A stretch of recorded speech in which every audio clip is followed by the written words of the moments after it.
मेरे कानों में आज भी वो शब्द गूंजते हैं, जैसे कोई जहरीला कांटा मेरे दिल में धंस गया हो। आज से मैं तुम्हें सिर्फ बहू के रूप में नहीं देख सकती प्रिया। मेरी सास के ये शब्द थे जो उन्होंने एक शांत दोपहर में कहे थे। उस पल मेरा दिल इतनी जोर से धड़का कि मुझे लगा वो पसलियां तोड़कर बाहर आ जाएगा। वो आवाज, वो चेहरा, वो भाव, सब कुछ एक झटके में बदल गया था। उस बातचीत के बाद मैंने खुद को एक अलग इंसान पाया, एक ऐसा इंसान जिसकी आत्मा पर एक गहरा घाव था जो कभी भर नहीं पाया। उस दिन के बाद मैं कभी किसी पर पूरी तरह भरोसा नहीं कर पाई, कभी नहीं। नमस्कार दोस्तों, दीपिका स्टोरी में आप सभी का एक बार फिर से स्वागत है। उम्मीद करती हूँ कि आप सब ठीक होंगे। आज की कहानी आपके दिल को छू जाएगी और शायद आंखों में नमी भी ले आए। इस कहानी को पूरी तरह महसूस करने के लिए मैं आपसे अनुरोध करती हूँ कि हेडफोन का इस्तेमाल करें। और हाँ, अगर आपने अभी तक हमारे चैनल को सब्सक्राइब नहीं किया है तो कृपया अभी कर लें और इस कहानी को अपने दोस्तों और परिवार के साथ भी शेयर करें। प्रिया एक साधारण लड़की थी जिसके सपने बड़े थे और दिल उतना ही कोमल। मुंबई की चकाचौंध में पली बढ़ी प्रिया को हमेशा से एक भरे पूरे परिवार की चाहत थी।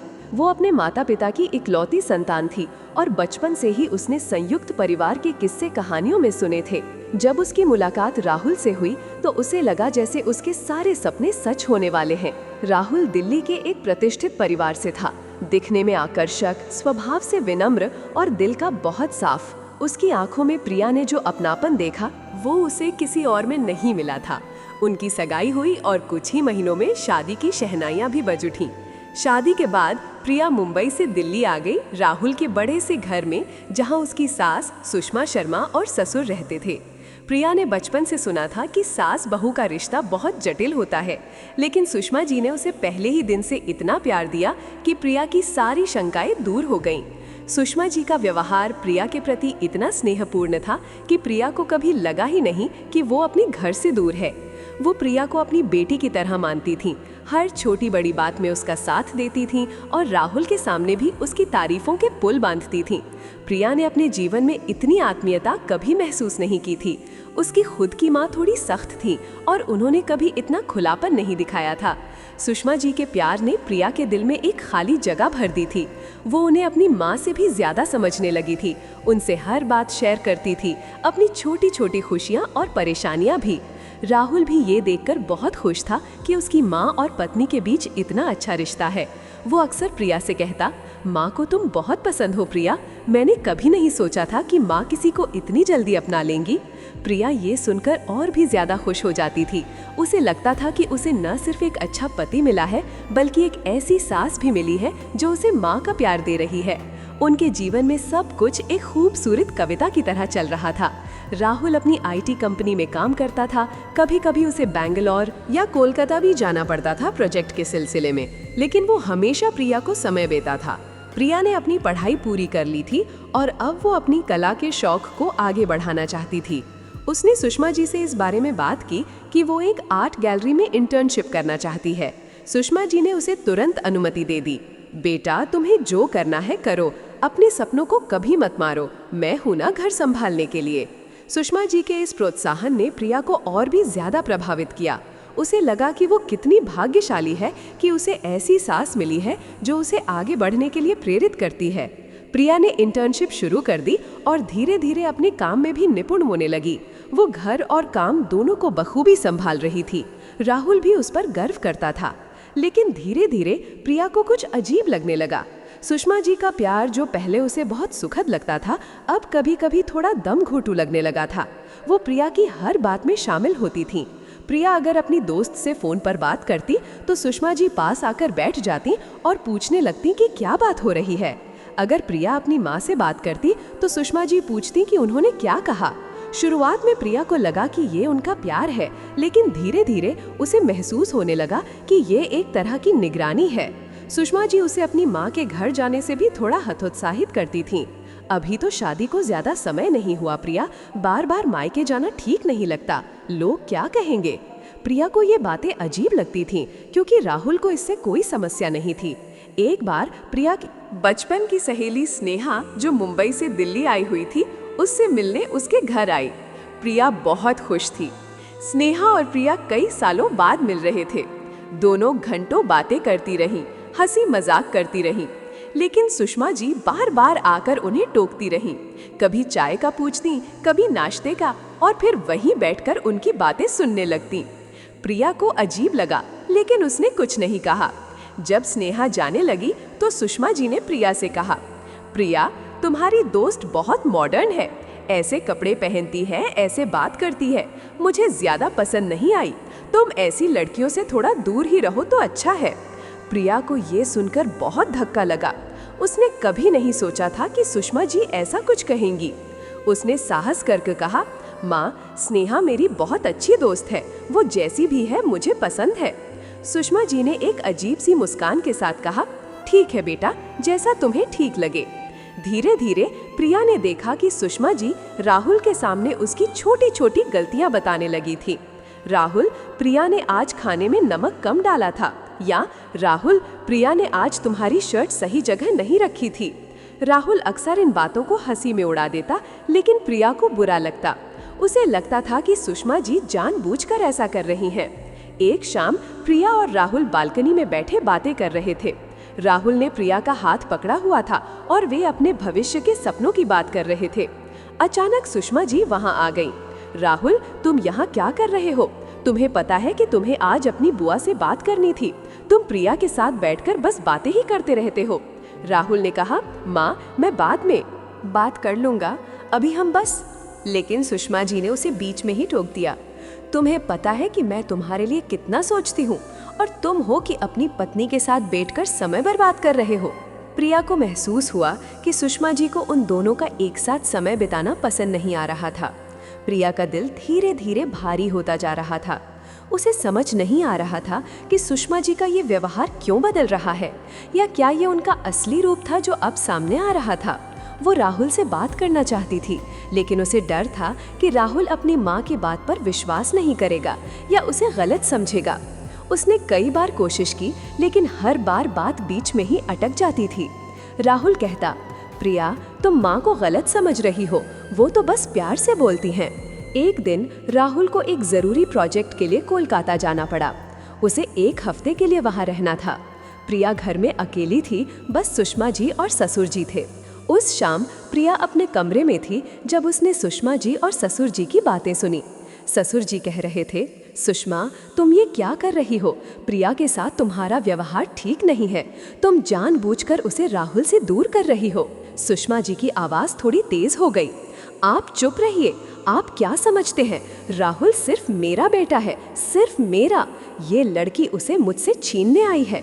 मैंने उसे इतना प्यार दिया, इतना दुलार दिया, ताकि वो मेरे जाल में फंस जाए, ताकि वो मुझे अपनी माँ से भी ज्यादा समझे। लेकिन अब वो राहुल को अपने काबू में करना चाहती है। मैं ये कभी नहीं होने दूंगी। ससुर जी ने कहा, तुम पागल हो गई हो सुषमा, वो तुम्हारी बहू है, राहुल की पत्नी है। सुषमा जी ने गुस्से में कहा, मैं उसे सिर्फ बहू के रूप में नहीं देख सकती, मैं उसे एक ऐसी लड़की के रूप में देखती हूँ जो मेरे बेटे का प्यार मुझसे छीन रही है। मैं उसे अपने जीवन में एक बाधा के रूप में देखती हूँ, एक ऐसी दीवार जो मुझे और मेरे बेटे को अलग कर रही है, और मैं इसे बर्दाश्त नहीं कर सकती। सुषमा जी के ये शब्द, उनके मुंह से निकले हर एक अक्षर प्रिया के दिल पर हथौड़े की तरह लगे। आज से मैं तुम्हें सिर्फ बहू के रूप में नहीं देख सकती। वो शब्द जो उसने कुछ देर पहले ही सुने थे, अब पूरी तरह से स्पष्ट हो गए थे। उसका दिल जोर से धड़का, इतनी जोर से कि उसे लगा कि अब वो कभी सामान्य नहीं हो पाएगा। उसकी आंखों के सामने अंधेरा छा गया। जिस प्यार को उसने अपनी दुनिया मान लिया था, जिस आत्मीयता पर उसने अपना पूरा भरोसा लुटा दिया था, वो सब एक धोखा था, एक साजिश। सुषमा जी का हर प्यार भरा स्पर्श, हर मीठी बात, हर प्रोत्साहन, सब एक नकाब था जिसके पीछे एक भयावह सच्चाई छिपी थी। प्रिया को लगा जैसे किसी ने उसकी आत्मा को नोच डाला हो। उसकी आंखें नम हो गईं, लेकिन वो रो नहीं पाई। उसके आंसू सूख गए थे, उसके होंठ कांप रहे थे। उस रात प्रिया सो नहीं पाई। उसने सुषमा जी के हर व्यवहार को फिर से देखा, हर बात को याद किया। कैसे उन्होंने उसे अपनी माँ से दूर किया, दोस्तों से दूर किया, कैसे राहुल के सामने उसे नीचा दिखाया। ये सब एक पैटर्न था, एक गहरी साजिश। सुबह हुई, लेकिन प्रिया के अंदर कुछ टूट चुका था। वो एक खोखली इंसान बन गई थी। सुषमा जी ने सुबह आकर हमेशा की तरह प्यार से कहा, गुड मॉर्निंग बेटा, क्या हुआ, आज उदास क्यों हो? प्रिया ने उन्हें देखा, उसकी आंखों में कोई भाव नहीं था। वो बस इतना कह पाई, कुछ नहीं माँ। सुषमा जी ने उसे गले लगाने की कोशिश की, लेकिन प्रिया ने खुद को पीछे हटा लिया। सुषमा जी को अजीब लगा, लेकिन उन्होंने कुछ नहीं कहा। राहुल के वापस आने पर प्रिया ने उससे बात करने की कोशिश की। उसने हिचकिचाते हुए उसे सुषमा जी की बातें बताईं। राहुल पहले तो विश्वास ही नहीं कर पाया। प्रिया, तुम माँ के बारे में ऐसा कैसे सोच सकती हो? वो तुम्हें अपनी बेटी मानती है। प्रिया ने उसे पूरी बात समझाई, कैसे सुषमा जी ने जानबूझकर उनके रिश्ते को कमजोर किया, कैसे उसने उन्हें अपने कानों से सुना था। राहुल के लिए ये सब मानना मुश्किल था।